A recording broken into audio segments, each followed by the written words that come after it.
ഇത് നമ്മൾ പൊരിക്കും. അപ്പോൾ എല്ലാ കൂട്ടുകാർക്കും സേഫ് ടച്ച് മീഡിയയിലേക്ക് ഒരിക്കൽ കൂടി സ്വാഗതം. അപ്പോൾ ഇന്ന് വന്നിട്ടുള്ള നമ്മളെ കയ്യിലൊരു കേടായ തുലാസ് കിട്ടിയിട്ടുണ്ട്. അപ്പോൾ ഈ ഒരു തുലാസിന് എന്തൊക്കെ കംപ്ലൈൻ്റ് ആണ് വന്നതെന്ന് നോക്കാം. ഓൾറെഡി ഇത് ഫുൾ ഡൗൺ ആണ്. അപ്പം ഇതിൽ ഓൾറെഡി നമ്മൾ തുലാസിന് വരുന്ന കംപ്ലൈൻറ്റ് എന്ന് വെച്ചാൽ ബാറ്ററി കണക്ഷൻ പോവുക, അതുപോലെ ലൈനുകൾ കട്ടാവുക എന്നാണ്. ട്രാൻസിസ്റ്റർ പോയിക്കാണ്ട് പൊട്ടിയിട്ട് അതിൻ്റെ ഉള്ളിലൂടെ റൺ ചെയ്താണ് വയറോ കണക്ഷൻ ഉണ്ട്, അങ്ങനെയൊക്കെ ഉണ്ടാവുള്ളൂ. അപ്പോൾ ഇന്നത്തെ ഈ തുലാസിന് എന്താണെന്ന് കംപ്ലൈൻറ്റ് എന്ന് നമുക്കൊന്ന് ചെക്ക് ചെയ്ത് നോക്കാം. അപ്പോൾ ആദ്യം തന്നെ നമുക്ക് തുലാസിൻ്റെ ഓണ് ആക്കി ചെക്ക് ചെയ്ത് നോക്കാം. ഓൺ ആവുന്നൊന്നുമില്ല, ലൈറ്റ് കത്തുന്നൊന്നുമില്ല. അപ്പോൾ ഓൺ സ്വിച്ച് കംപ്ലൈൻ്റ് ആണോ എന്ന് അറിയില്ല, പക്ഷേ നമുക്കിപ്പോൾ തുലാസ് ഓൺ ആവുന്നില്ല. അപ്പോൾ നമുക്ക് ഫസ്റ്റ് പരിപാടി എന്ന് വെച്ചാൽ ഇതിൻ്റെ ഉള്ളിലുള്ള കംപ്ലൈൻറ്റ് കാണണമെങ്കിൽ മേലത്തെ 4 സ്ക്രൂ അയക്കണം. അത് അയച്ചു കഴിഞ്ഞാൽ നമുക്ക് അതിൻ്റെ ഉള്ളിലേക്ക് ഇങ്ങനെ സ്റ്റെപ്പ് ബൈ പോകാം.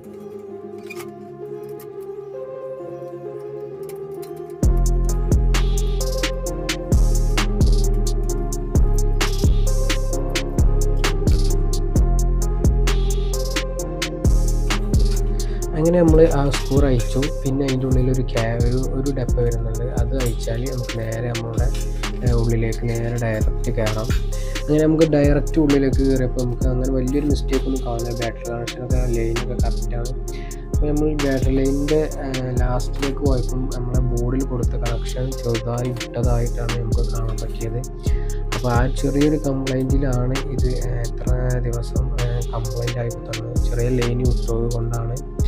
ഇപ്പോൾ വർക്കിംഗ് ഒക്കെ ആയി. കാരണം നമുക്ക് ആ ബോർഡിലേക്ക് ഇനി ഷോൾഡർ ചെയ്ത് കൊടുക്കൽ മാത്രമുള്ളൂ പണി. ഫസ്റ്റ് തന്നെ നമുക്ക് എന്ത് ചെയ്യാം, ആ ബോർഡിനെ നമുക്ക് ഇങ്ങോട്ടൊന്ന് എടുക്കാം. ഇല്ലെങ്കിൽ നമ്മൾ ഷോൾഡറിങ് തട്ടിയിട്ട് ഡിസ്പ്ലേക്ക് പോകുന്ന വയറിന് ഷോൾഡറിങ് തട്ടിയ കണക്ഷൻ മൊത്തം ചിലപ്പോൾ ഡിസ്പ്ലേ പോകുന്ന നമ്പർ ലൈന് കട്ടാവും. അപ്പോൾ അതിനുകൊണ്ട് നമ്മൾ എന്ത് ചെയ്യാം, ഒരു ബോർഡിനെ പുറത്തേക്ക് എടുത്തിട്ട് അതിലേക്ക് ഷോൾഡർ ചെയ്തിട്ട് നമുക്കിനി റീസെറ്റ് ചെയ്താണ്ട് അതുപോലെ തന്നെ വെക്കാം. അപ്പോൾ ഒന്ന് കണ്ടോ.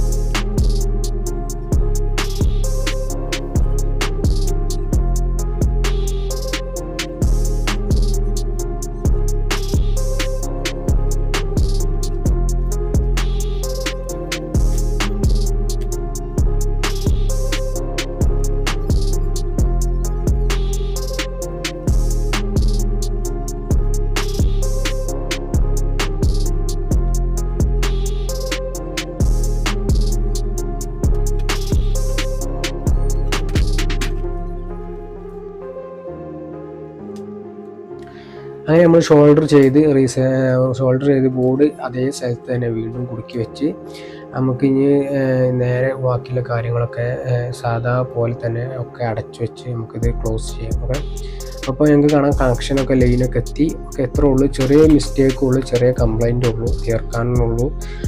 നിങ്ങൾ ഇതേപോലെയൊക്കെ കംപ്ലൈൻറ്റ് വരുമ്പോൾ ഫസ്റ്റ് തന്നെ ബാറ്ററി ലൈന് ഫസ്റ്റ് നോക്കുക, ഇല്ലെങ്കിൽ സ്വിച്ച് ലൈന് നോക്കുക. സ്വിച്ചിന് എന്തെങ്കിലും കംപ്ലൈൻറ്റ് വന്നാൽ നോക്കുക, എന്നിട്ട് മാത്രം ഇതുപോലെ അയച്ചാൽ മതി. ഇത് ഓൾറെഡി എനിക്ക് തോന്നി ഉള്ളിലെ ഒരു ലൈൻ പോയിട്ടുണ്ടാവും എന്നുള്ളൊരു പ്രതീക്ഷയിലാണ് ഞാൻ അയച്ചത്. കാരണം സ്വിച്ച് നല്ല നോർമലായി വർക്കിംഗ് ചെയ്യുന്നുണ്ട്. പിന്നെ ബാറ്ററി ലൈൻ നമുക്ക് ബാക്കിൽ കൂടെ അയച്ചാൽ ലാറ്റർ ലൈൻ കിട്ടും. പക്ഷേ ബാറ്ററി ലൈൻ പോകാൻ സാധ്യതയില്ല, കാരണം ഷോൾഡറിങ് ചെയ്ത് വെച്ചത് കൊണ്ട് ബാറ്ററി ലൈൻ വിടാൻ അത്ര സാധ്യതയില്ല. അതുകൊണ്ടാണ് ഞാൻ ഈ നമ്മളുടെ തുലാസിൻ്റെ ഉള്ളിലേക്ക് തന്നെ പോയത്. ഓക്കെ, അപ്പോൾ നിങ്ങളെന്ത് ചെയ്യുക, ഇതുപോലെ വീട്ടിലൊക്കെ ആരെങ്കിലും തുലാസൊക്കെ ഉണ്ടെങ്കിൽ ഫസ്റ്റ് മേലത്തെ ഡപ്പ് അയക്കുക, എന്നിട്ട് അതിൻ്റെ ഉള്ളിലേക്ക് പോവുക. കുറച്ചും ബെറ്റർ അതായിരിക്കും. എന്നാൽ ഉള്ളിലുള്ള നമ്മൾ ക്ലീനിങ്ങും കാര്യങ്ങളൊക്കെ നടക്കും, തുലാസ് റെഡിയാവും. ഇത്രമാത്രമുള്ള ഈ വീഡിയോയിൽ പറയാം. നിങ്ങൾക്ക് വീഡിയോ ഇഷ്ടപ്പെട്ടുണ്ടെങ്കിൽ ലൈക്ക് ചെയ്യാനും സബ്സ്ക്രൈബ് ചെയ്യാനും അതുപോലെ അതിൻ്റെ അടുത്തുള്ള ബെൽ ബട്ടൺ അമർത്താൻ മറക്കണ്ട. ഇതുപോലത്തെ ഒരു പുതിയൊരു വീഡിയോ ആയിട്ട് നമുക്ക് വീണ്ടും വരാം. അതുവരെ എല്ലാവർക്കും ഗുഡ് ബൈ.